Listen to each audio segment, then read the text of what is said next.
በስመ አብ ወልድ ወመንፈስ ቅዱስ አሐዱ አምላክ አሜን። በስመ አብ ወልድ ወመንፈስ ቅዱስ አሐዱ አምላክ አሜን። በስመ አብ ወልድ ወመንፈስ ቅዱስ አሐዱ አምላክ አሜን። ሰላም ለእናንተ ይሁን ውድ የቻናሌ ቤተሰቦች እንደምን አላችሁ? እናለሁ እግዚአብሔር ይመስገን። እግዚአብሔር ሰላም ከሁላችንም ጋር ይሁን። ለቤቴ አዲስ የሆናችሁ ሰብስክራይብ አድርጉኝ። እንኳን አደረሳችሁ አደረሰን ለዘመነ ጽጌ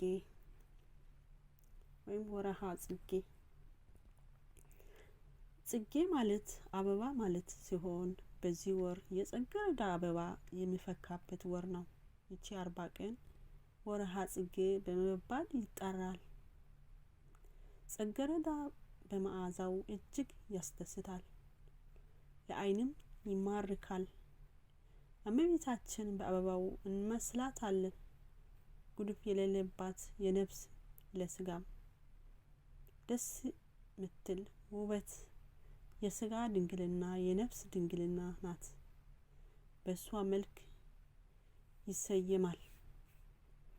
በነገረ ማርያም እየተጻፈው እመቤታችን መውለጃዋ ቀን ሲደርስ በአረጋዊ ዮሴፍ ማረፊያ ቦታ ፈልጎ ከብዙ ድካም በኋላ በከፍቶች በረት የሚያርፉበት በግርግም ተወለደ። በጨርቅም ጠቀለለችው አስተኛችው። ጌታችን ኢየሱስ ክርስቶስ 2 ዓመት ሲሞላው ሄሮድዮስ ሕፃኑን ክርስቶስን እንዲገድለው ሲፈልገው መልአኩ ተነስተ እናቱንና ብላቴናውን ይዘ ወደ ግብጽ ሽሽ ብሎ ለዮሴፍ ነገረው። እመቤታችን ልጇን ይዛ ከዮሴፍ ጋር ወደ ግብጽ ከመስከረም 16 ቀን እስከ ህዳር 6 ተሰደደችው። ጾም ጽጌ የአዋጅ ጾም አይደለም። እመቤታችን ፍቅር ያለው ሰው በውዴታ ስደቷን ስቃዩን ለማስታወስ የፈለገ ብቻ በውዴታ የሚጾም ጾም ነው።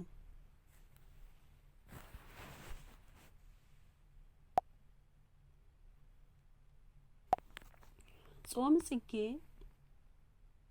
የድንግልን ስደት ለምለም አካሏ ያልጠና ሰውነቷ ጥፍሯ እስክትነቀል ድረስ በውርጭ ያለ ኃጢአቷ እንግልት በማየቷ በረከትን ለምንገኝ እንጾማለን ማለት ነው። የተባረከ ጾም እንደሚሆን ፍቃዱ ይሁንልን።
መንግስቱ ለጊዮርጊስ ገጽና መንግስቱ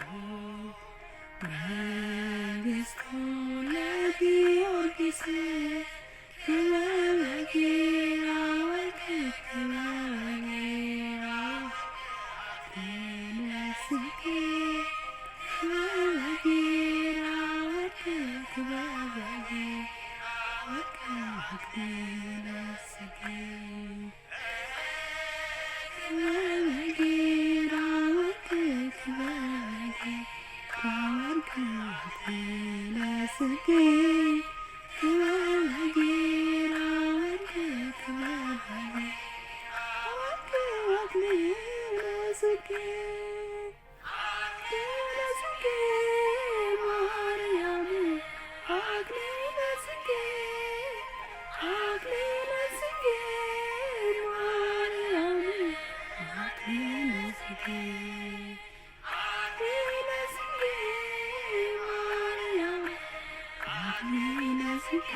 በጌራ ወርቅ ክበበ ወርቅ አክሊለጽጌ በጌራ ወርቅ ክበበ ወርቅ አክሊለጽጌ